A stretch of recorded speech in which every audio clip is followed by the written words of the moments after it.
Hello friend, welcome to my YouTube channel Sky Notes. Friends, आज के lecture में हम व्यक्तित्व का मापन किस प्रकार करते हैं इसके बारे में पढ़ेंगे। इससे पहले वाले लेक्चर में हमने व्यक्तित्व का अर्थ और प्रकार पढ़ चुके हैं। किस मनोवैज्ञानिकों ने व्यक्तित्व को कितने भागों में विभाजित किया है, इन सब के बारे में हम पढ़ चुके हैं। तो बने रहिए मेरे साथ। चलिए शुरू करते हैं। व्यक्तित्व का मापन, मेजरमेंट ऑफ पर्सनैलिटी। व्यक्तित्व का मापन, व्यक्तित्व को अनेक गुणों या लक्षणों का संगठन माना जाता है। इन गुणों के कारण कोई मनुष्य उत्साहपूर्ण तो कोई उत्साहहीन, कोई मिलनसार तो कोई एकांत प्रिय, कोई चिंता मुक्त तो कोई चिंताग्रस्त होता है। जो व्यक्तित्व के गुण और लक्षणों का एक संगठन माना जाता है, और इसमें कोई व्यक्ति तो खुश मिजाज होता है, कोई चिंता मुक्त होता है, कोई मिलनसार होता है। अलग अलग व्यक्तित्व के होते हैं। अब बोरिंग, लैंगफील्ड एवं बिल्ड के अनुसार व्यक्तित्व मापन की सहायता से इन गुणों का ज्ञान प्राप्त करके 4 लाभप्रद कार्य किए जा सकते हैं। अब एक ये मनोवैज्ञानिक है, इन्होंने बताया है कि व्यक्तित्व मापन की सहायता से इन गुणों को ज्ञान प्राप्त करके 4 लाभप्रद कार्य किए जा सकते हैं। जो ये नीचे है 4 लाभप्रद कार्य।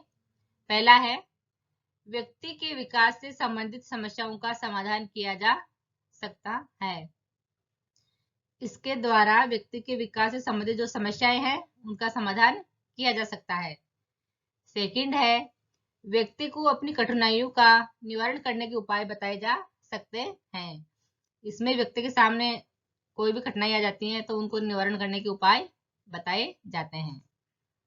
थर्ड है, व्यक्ति को व्यक्तिगत रूप से सामंजस्य करने में सहायता दी जा सकती है। फोर्थ है, विभिन्न पदों के लिए उपयुक्त व्यक्तियों का चुनाव किया जा सकता है। तो ये 4 लाभप्रद कार्य थे जो हमने पढ़ लिए हैं। इन लाभप्रद कार्यों को व्यवहारिक रूप प्रदान करने के लिए मनोवैज्ञानिकों ने व्यक्तित्व का मापन करने के लिए अनेक विधियों या परीक्षणों का निर्माण किया है। अब आगे देखते हैं व्यक्तित्व मापन की विधियां, मेथड्स ऑफ मेजरिंग पर्सनैलिटी। इसमें व्यक्तित्व मापन की 3 विधियां हैं। पहली है आत्मनिष्ठ विधियां, सब्जेक्टिव मेथड्स। सेकंड है वस्तुनिष्ठ विधियां, ऑब्जेक्टिव मेथड्स। थर्ड है प्रक्षेपण विधियां, प्रोजेक्टिव मेथड्स। अब सबसे पहले हम पढ़ेंगे आत्मनिष्ठ विधियां क्या होती है। सबसे फर्स्ट है आत्मनिष्ठ विधियां, सब्जेक्टिव मेथड्स। इन विधियों में एक समय में एक ही व्यक्ति का मापन किया जाता है। इन विधियों के माध्यम से हम व्यक्ति संबंधी सूचना उसी व्यक्ति से या उसके मित्रों द्वारा अथवा संबंधी से प्राप्त कर लेते हैं। इन विधियों का आधार उसके लक्षण, अनुभव, उद्देश्य, आवश्यकता, रुचियां और अभिवृत्तियां आदि होती है।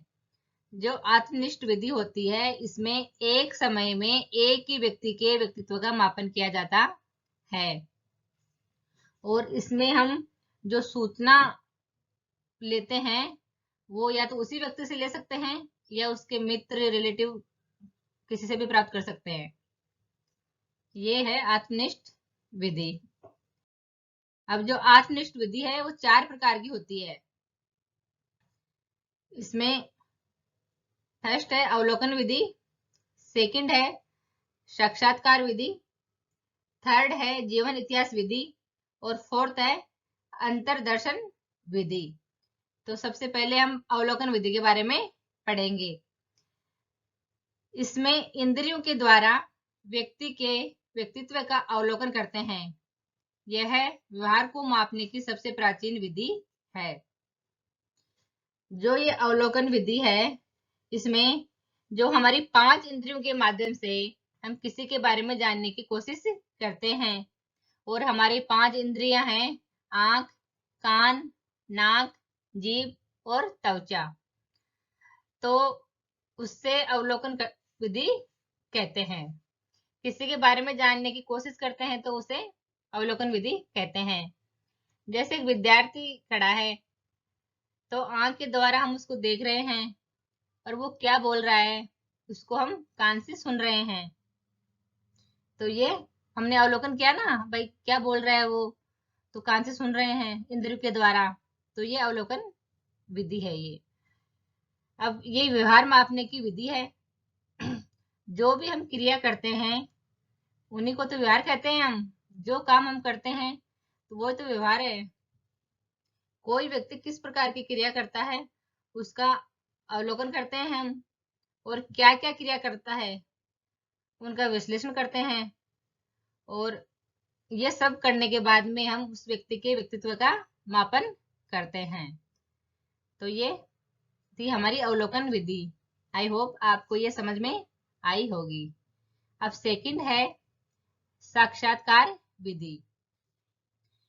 इस विधि में साक्षात्कार करने वाला परीक्षक परीक्षार्थी से कुछ प्रश्नों द्वारा आवश्यक सूचनाएं प्राप्त करता है, जो कि व्यक्तित्व संबंधी विशेषताओं को समझने में सहायक होती है। और ये साक्षात्कार विधि एक मौखिक विधि है। इसमें साक्षात्कारकर्ता विषयी के आमने सामने बैठकर बातचीत करते हैं। इस विधि का प्रयोग सबसे अधिक सरकारी नौकरियों के चुनाव में किया जाता है। अब समझो इसको, ये साक्षात्कार विधि है। क्या है ये साक्षात्कार विधि? Interview method. ये एक छोटी सी विधि है और इसमें आमने सामने होने वाली क्रिया को साक्षात्कार कहते हैं। ये जो साक्षात्कार विधि होती है वो लाइव होती है। इसमें हम व्यक्ति के व्यक्तित्व का मापन कैसे करते हैं कि किसी व्यक्ति को सामने बिठा लिया जाता है और किसी भी विषय वस्तु या किसी भी उद्दीपक पर उससे विभिन्न प्रकार के प्रश्न पूछे जाते हैं। यही हमारी साक्षात्कार विधि है। और इस विधि का सबसे अधिक प्रयोग सरकारी नौकरियों में चुनाव में किया जाता है। इंटरव्यू होता है ना सरकारी नौकरियों में, तो उसमें प्रयोग किया जाता है इसका। अब थर्ड है जीवन इतिहास विधि। जीवन इतिहास विधि के प्रवर्तक टाइडमैन है। ये एग्जाम में कई बार पूछ लिया जाता है, इंपॉर्टेंट क्वेश्चन है। इस विधि में व्यक्ति के व्यक्तित्व को जानने के लिए उसके संपूर्ण जीवन का अध्ययन किया जाता है। इसके लिए उस व्यक्ति के उसके शारीरिक स्वास्थ्य, शारीरिक विशेषताएं, उसकी व्यक्तिगत विभिन्नताएं, उसके सामाजिक संबंध, उसके परिवार के इतिहास आदि का अध्ययन करके सूचनाएं एकत्रित की जाती है। जब कोई व्यक्ति सामान्य व्यक्ति के व्यवहार से अलग व्यवहार करते हैं तब हम इस विधि का अध्ययन करते हैं। अब इस विधि में उन बालकों या व्यक्तियों का व्यवहार का अध्ययन किया जाता है जिसमें विलक्षणता होती है। विलक्षणता यानी सामान्य से अलग व्यवहार करते हैं, ये विलक्षणता होती है। इस विधि का प्रयोग प्राय मनोवैज्ञानिक रोगों के उपचार के लिए किया जाता है तथा इसे विशेष रूप से मानसिक चिकित्सक अपनाते हैं। अब फोर्थ है अंतर्दर्शन विधि, आत्मकथा लेखन विधि। इसके प्रवर्तक विलियम वुंड है। जब हम अपने मन से अपने अंदर के बारे में जानने की कोशिश करते हैं तो यह अंतर्दर्शन विधि कहलाती है। इस विधि में परीक्षा लेने वाला परीक्षार्थी को व्यक्तित्व से संबंधित एक शीर्षक देता है और उसी से संबंधित अपना व्यक्तिगत इतिहास लिखने को कहता है। परीक्षक उसे पढ़कर उस व्यक्ति के संबंध में विचार प्रकट करता है। अब इसमें जो परीक्षा लेने वाला टीचर होता है वो विद्यार्थी को एक शीर्षक दे देता है लिखने के लिए, टॉपिक दे देता है और उसी से संबंधित अपना व्यक्तिगत इतिहास लिखने को कहता है। और जो विद्यार्थी लिखता है उसको पढ़कर परीक्षक उसके संबंध में विचार प्रकट करता है।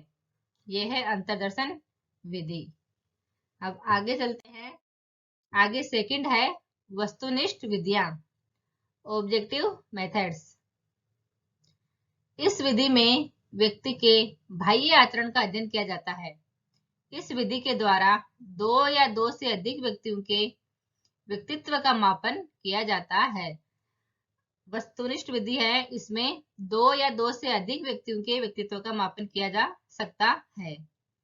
जो हमारी आत्मनिष्ठ विधियां थी उसमें एक ही व्यक्ति के व्यक्तित्व का मापन एक समय में करते थे, और इसमें दो या दो से अधिक व्यक्तियों के व्यक्तित्व का मापन किया जा सकता है। अब जो ये वस्तुनिष्ठ विधियां हैं इसके प्रकार हैं। प्रश्नावली विधि, सबसे पहला प्रकार है इसका प्रश्नावली विधि। ये 4 प्रकार की होती है। सबसे पहला है प्रश्नावली विधि, सेकंड है निर्धारण मापन विधि, थर्ड है क्रम निर्धारण विधि, और फोर्थ है समाजमितीय विधि। इस प्रकार से 4 प्रकार की होती है। जो प्रश्नावली विधि है उसके जनक हैं आर.एस. वुडवर्थ। एक तो विलियम वुडवर्थ है और एक आर.एस. वुडवर्थ है, तो इसके जनक आर.एस. वुडवर्थ है। यह लिखित विधि है। इसमें अध्यापक द्वारा बच्चों को कुछ प्रश्न हल करने के लिए दिए जाते हैं, और ये प्रश्नावली विधि है, इसको हम लिखित विधि भी कह सकते हैं। अब इसमें देखो किस किस प्रकार के प्रश्न अध्यापक द्वारा बच्चों को दिए जाते हैं।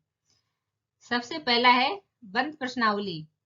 इस प्रश्नावली में प्रत्येक प्रश्न का उत्तर हाँ और नहीं में दिया जाता है।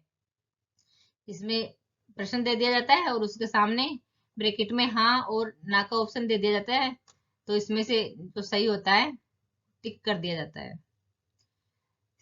दूसरी है खुली प्रश्नावली। इस प्रश्नावली में प्रत्येक प्रश्न का उत्तर वाक्य के रूप में लिखकर देना पड़ता है। जो खुली प्रश्नावली है उसमें उत्तर एक वाक्य के रूप में लिख के देना पड़ता है। और अब है सचित्र प्रश्नावली। इस प्रश्नावली में चित्र दिए रहते हैं और व्यक्ति को प्रश्नों के उत्तर विभिन्न चित्रों को देखकर देने पड़ते हैं। छोटी क्लासें होती है उनमें चित्र होते हैं और उनके सामने उनके देखकर उनके नाम लिखने के लिए बच्चों को कहा जाता है। ये सचित्र प्रश्नावली है। मिश्रित प्रश्नावली। जो मिश्रित प्रश्नावली है वो ये जो तीनों प्रश्नावली है, बंद प्रश्नावली, खुली प्रश्नावली और सचित्र प्रश्नावली, इन तीनों का मिश्रण होती है। तो ये था हमारा प्रश्नावली विधि और उसके प्रकार। अब है प्रश्नावली विधि के गुण। क्या क्या लाभ है इस विधि के? इस विधि में समय की बचत होती है क्योंकि अनेक व्यक्तियों की परीक्षा एक साथ ली जा सकती है। इस विधि में एक प्रश्न के अनेक उत्तर मिलने के कारण व्यक्तियों का तुलनात्मक अध्ययन किया जा सकता है। इस विधि का प्रयोग करके व्यक्ति के किसी भी गुण का मापन किया जा सकता है। अब इसके दोष हैं, प्रश्नावली विधि के दोष। इस विधि में व्यक्ति सब प्रश्नों के उत्तर न देकर केवल कुछ ही प्रश्नों के उत्तर दे सकता है। ये इसका दोष है कि वो कुछ ही प्रश्नों के उत्तर दे सकता है, सबके नहीं देके। इस विधि में व्यक्ति कभी कभी प्रश्नों को भली प्रकार से न समझ सकने के कारण ठीक उत्तर नहीं दे सकता है। प्रश्नावली विधि में कई बार व्यक्ति को क्वेश्चन समझ में नहीं आता है सही ढंग से और वो इस कारण गलत उत्तर दे देता है प्रश्न का। इस विधि में व्यक्ति जानबूझकर गलत उत्तर दे सकता है। ये थे प्रश्नावली विधि के गुण और दोष। अब आगे देखते हैं। सेकंड है जो वस्तुनिष्ठ विधियां हैं उनमें सेकंड है निर्धारण मापन विधि। इस विधि में व्यक्ति के किसी विशेष गुण या कार्य कुशलता का मूल्यांकन उसके संपर्क में रहने वाले लोगों से करवाया जाता है।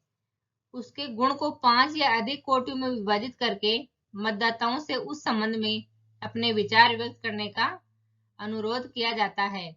जिस कोटि को सबसे अधिक मत प्राप्त होते हैं व्यक्ति को उसी प्रकार का समझा जाता है।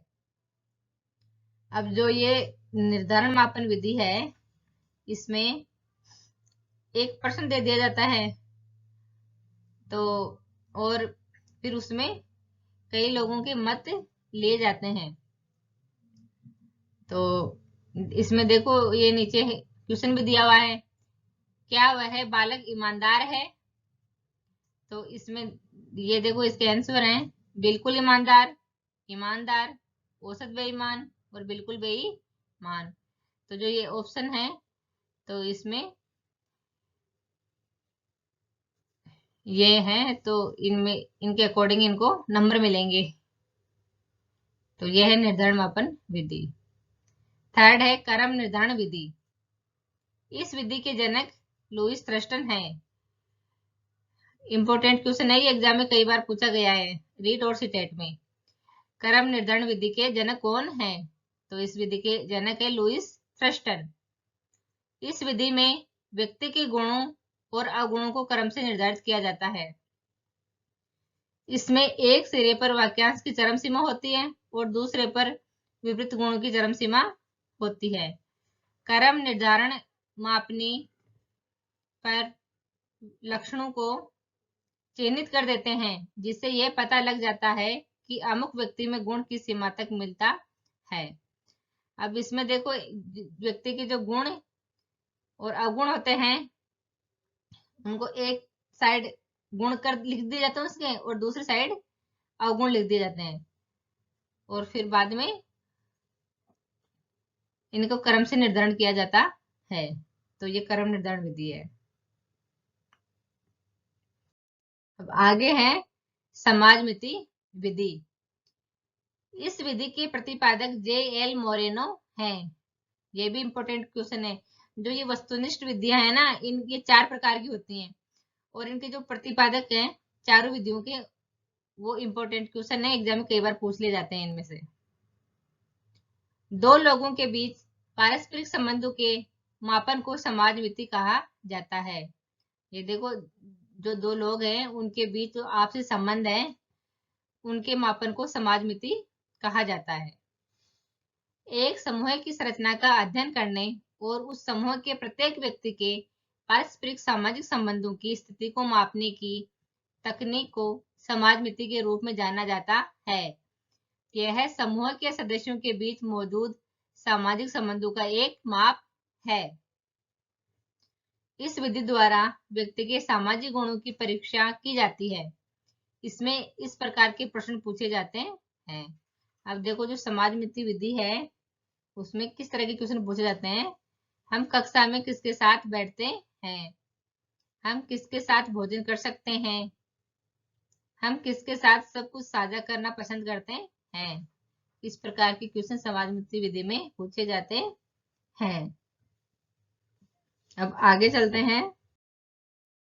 अब आगे है थर्ड है प्रक्षेपण विधियां।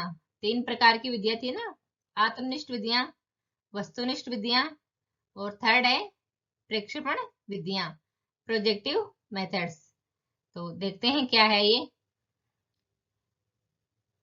व्यक्तित्व मापन की प्रक्षेपण विधियों का जन्म फ्राइड के मनोविश्लेषणवाद से हुआ। फ्राइड ने प्रक्षेपण शब्द की व्याख्या करते हुए कहा, प्रक्षेपण का अर्थ उस प्रक्रिया से है जिसमें व्यक्ति अपने भावों, विचारों, भावनाओं, इच्छाओं, संवेगों, स्थायी भावों एवं आंतरिक संघर्षों को अन्य व्यक्तियों या बाह्य जगत के माध्यम से सुरक्षात्मक रूप प्रदान करता है। अब इसमें देखो प्रक्षेपण क्या है, कि जिसमें व्यक्ति अपने विचार, जो विचार आते हैं, नए नए विचार व्यक्ति के मन में, और भावनाएं भी उसकी अलग अलग होती हैं, इच्छाएं, और उसके जो संवेग हैं अलग अलग टाइम, अलग अलग समय में अलग अलग संवेग आते हैं ना उसके मन में, और जो स्थायी भाव हैं एवं आंतरिक संघर्षों को अन्य व्यक्तियां बाह्य जगत के माध्यम से सुरक्षा प्रदान करते हैं। अब ये जो प्रक्षेपण विधियों का क्या आशय है ये देखते हैं। प्रक्षेपण विधियों का आशय है कि अचेतन मन में दबे संवेगों, भावनाओं आदि को किन्हीं व्यवहारों के माध्यम से बाहर निकालना, व्यवहारों के माध्यम से बाहर निकालना।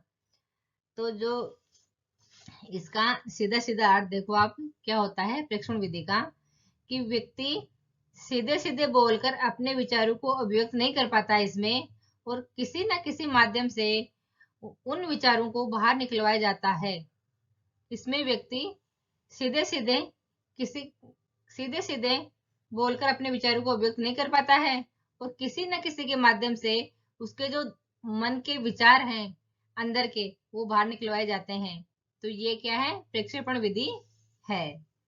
अब देखो इसको, व्यक्ति के अचेतन मन में अनेक भावनाएं, इच्छाएं, संवेगात्मक द्वंद्व आदि दबे रहते हैं, जो उसके संतुलन को प्रभावित करते हैं। प्रक्षेपण विधियों के माध्यम से इन छिपे व्यवहारों का अध्ययन किया जाता है।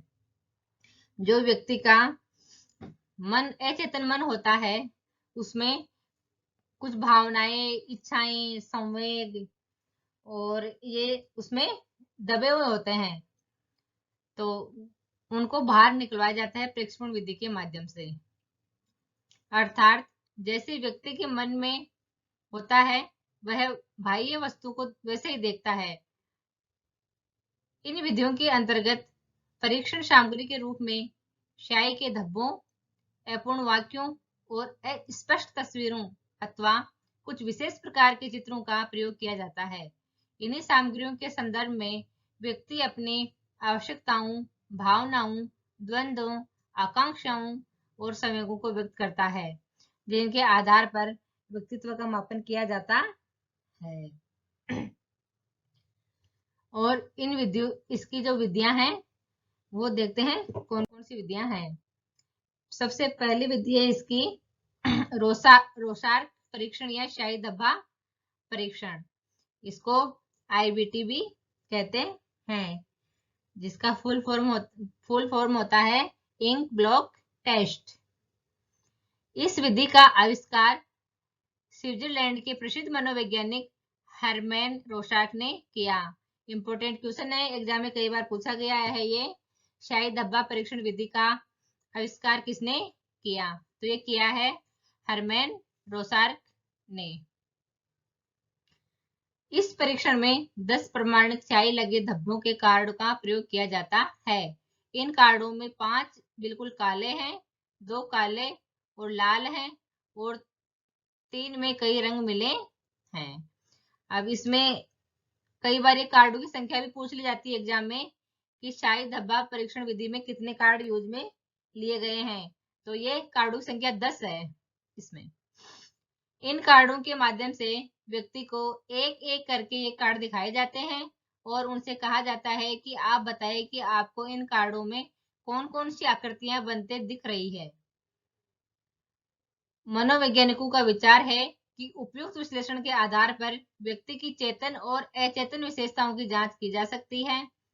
इस परीक्षण द्वारा व्यक्ति की सामाजिकता, संवेगात्मक प्रतिक्रिया, रचनात्मक एवं कल्पनात्मक शक्तियों का विकास, समायोजन क्षमता तथा अन्य व्यक्तित्व संबंधी विशेषताओं का पता लगाया जा सकता है।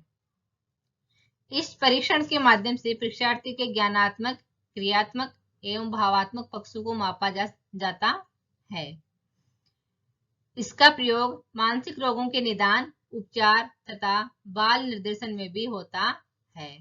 तो ये रोसार्क स्याही धब्बा परीक्षण विधि है। इसका प्रयोग मानसिक रोगों को दूर करने में और उनका उपचार करने में तथा बाल निर्देशन में भी होता है। अब देखते हैं सेकंड विधि है प्रासंगिक अंतर्बोध परीक्षण। इस परीक्षण का निर्माण मनोवैज्ञानिक मॉर्गन एंड मरे ने किया था। इसके कथानक बोध परीक्षण भी कहते हैं। इसे कथानक, जो ये प्रासंगिक अंतर्बोध परीक्षण है, इसे कथानक बोध परीक्षण भी कहते हैं, दूसरा नाम है इसका ये। इसके द्वारा व्यक्तित्व की विशेषताओं की जांच की जाती है। जो ये प्रासंगिक अंतर्बोध परीक्षण है, इसके द्वारा व्यक्ति के व्यक्तित्व की विशेषताओं की जांच की जाती है। और प्रासंगिक अंतर्बोध परीक्षण में कार्डों की संख्या, कुल कार्डों की संख्या 31 होती है।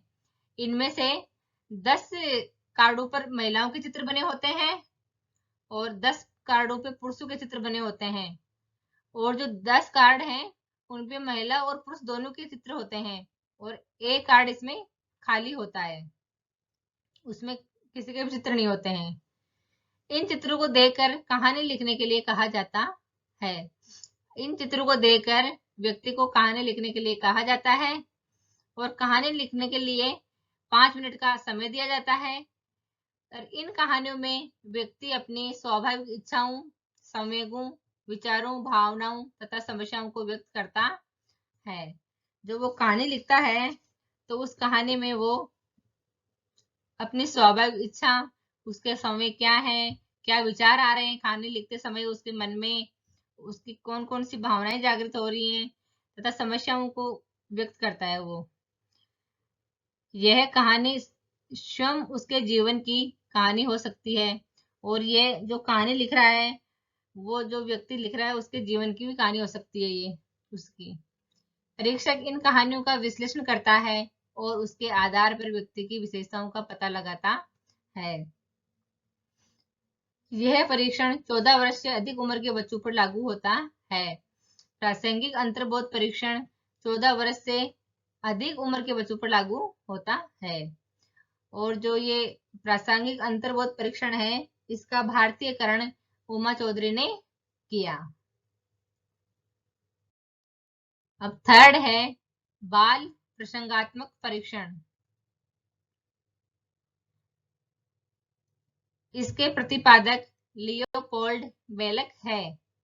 इसमें कार्डों की संख्या 10 होती है। इन कार्डों पर विदेशी जानवरों के चित्र होते हैं, जो जानवर मनुष्य की तरह कार्य और व्यवहार करते हुए दिखाए गए हैं। इन कार्डों को देखकर कहानी लिखने के लिए कहा जाता है, और उसके आधार पर ही व्यक्ति की व्यक्तित्व का पता लगाया जा सकता है। और ये 3 से 11 वर्ष की आयु के मध्य के बालकों के व्यक्तित्व का मापन करने हेतु प्रयोग में लिया जाता है।